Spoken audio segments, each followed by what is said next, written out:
ሰላም አለይኩም ወራህመቱላሂ ወበረካቱ። ውድና የተወደዳችሁ የተከበራችሁ የቻናሌ ቤተሰቦች እንዴት ናችሁ? ደህና ናችሁ ወይ? ሰላም ናችሁ ወይ? ዛሬ እንግዲህ እንደምታዩት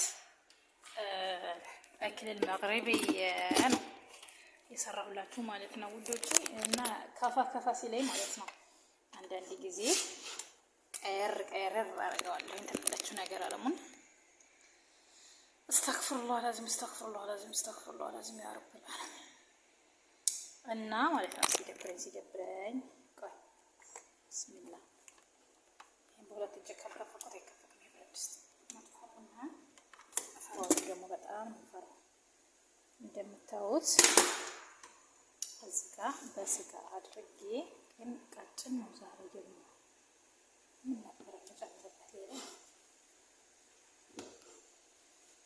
المهم ይሄን ይመስል ትላላችሁ ማለት ነው። ለምን ኩድራውም ከታች ከስር ነው ስጋው ምናምን ከስር ቁጭ ስላለ ነው ማለት ነው። ቅላት ግን ያንሰዋል መሰለኝ አላሁ አለም። ቆይ ሸቀለልና መረታኔ ከዛ እናየዋለን ትላላችሁ ማለት ነው። አክል المغربي الفرنسا الاكل الفرنسي this one ማለት ነው። bismillah ይሄንን ያ መጀመሪያ ቀረጽኩት ነው በነገራችን ላይ ለምን አይመችኝም በስራ ላይ ገርማችሁ